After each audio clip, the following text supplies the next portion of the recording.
আমরা চতুর্থ শ্রেণীর দ্বিতীয় পর্যায়ক্রমিক মূল্যায়নের ইংলিশে 3 নম্বর স্কুলের প্রশ্ন উত্তরগুলো আলোচনা করব। এটা দিয়েছে দ্য হিরো গল্প থেকে একের দাগের সিনটা। বলছে লাস্ট সামার ভ্যাকেশন, গত গ্রীষ্মের ছুটিতে I visited my uncle place at শিমুলতলায় আমি কাকার বাড়ি গিয়েছিলাম। I was bore during the afternoons, বিকেলবেলা আমি খুবই বোর হওয়া মানে বিরক্ত হতাম।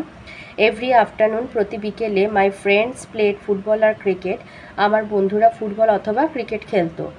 But I never got a chance to play with them, কিন্তু আমি তাদের সাথে খেলার কখনো সুযোগ পেতাম না। I was not an important player to them, তাদের কাছে আমি খুব একটা গুরুত্বপূর্ণ খেলোয়াড় ছিলাম না।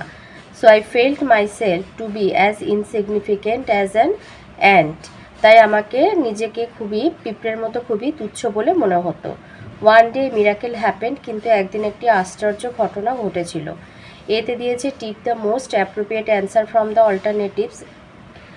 স্মল এ আছে the writer went to his, লেখক গিয়েছিলেন তার আঙ্কেলস হাউস।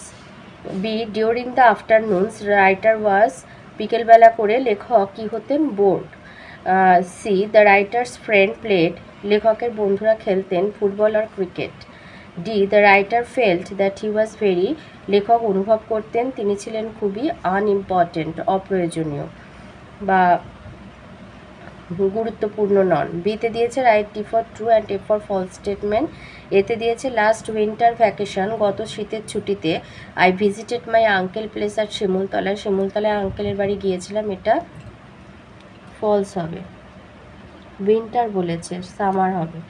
বিতে ওয়ান ডে মিরাকেল হ্যাপেন্ড, একদিন একটা আশ্চর্য ঘটনা ঘটেছিল, এটা ট্রু।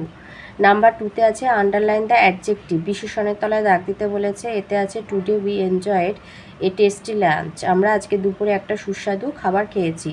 টেস্টি হলো অ্যাডজেক্টিভ। বিতে বলছে মাই গ্র্যান্ডমা, আমার ঠাকুমা, told me an interesting story, একটা মজার গল্প শুনিয়েছিলেন, ইন্টারেস্টিংটা হবে অ্যাডজেক্টিভ। নাম্বার 3তে আছে rearrange the letter properly to form a meaningful word, সাজাতে হবে, এতে হবে কাজিন আর বিতে হবে ম্যাচ। নাম্বার 4এ আছে fill in the blanks with appropriate pronoun দিয়ে বসাতে হবে। এতে দিয়েছে রবি ইজ এ গুড বয়, তো তারপরে তার সম্পর্কেই বলছে, রবি যেহেতু ছেলে তাই এখানে হবে হি স্টাডিজ ইন ক্লাস 5।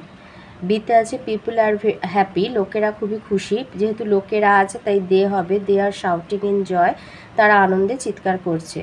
সিতে দিয়েছে Salma is a young girl, Salma একটা ছোট মেয়ে, তো যেহেতু সালমা মেয়ে তাই এখানে হবে শি ড্রস ভেরি ওয়েল, সে ভালো আঁকে। ডিতে বলেছে I read a book yesterday, গতকাল আমি একটা বই পড়েছিলাম। আই লাইক ইট, এখানে বইটার সম্পর্কে বলা হয়েছে তাই ইট হবে, I like it very much. 5এ দিয়েছে সার্কেল দ্য প্রপার নাউন মানে নির্দিষ্ট কোনো কিছুর নাম, তো এখানে হবে India, Himalayas, north south, Indian Ocean, New Delhi. 6এ আছে আন্ডারলাইন দ্য ভার্ব মানে ক্রিয়ার যে শব্দটাতে ক্রিয়া বোঝাচ্ছে তার নিচে দাগ দিতে বলেছে। এতে বলেছে the girl sings a song, sings হবে। বিতে দে প্লে ফুটবল, তারা ফুটবল খেলে, প্লে হবে। সি আই রিড এ বুক, আমি একটি বই পড়ি বা পড়েছিলাম বলতে পারো। আই রিড এ,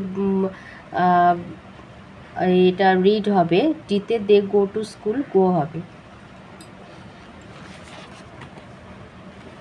তো এই ছিল আজকের আমাদের চতুর্থ শ্রেণীর দ্বিতীয় পর্যায়ক্রমিক মূল্যায়নের ইংলিশে 3 নম্বর স্কুলের প্রশ্নের উত্তরগুলো।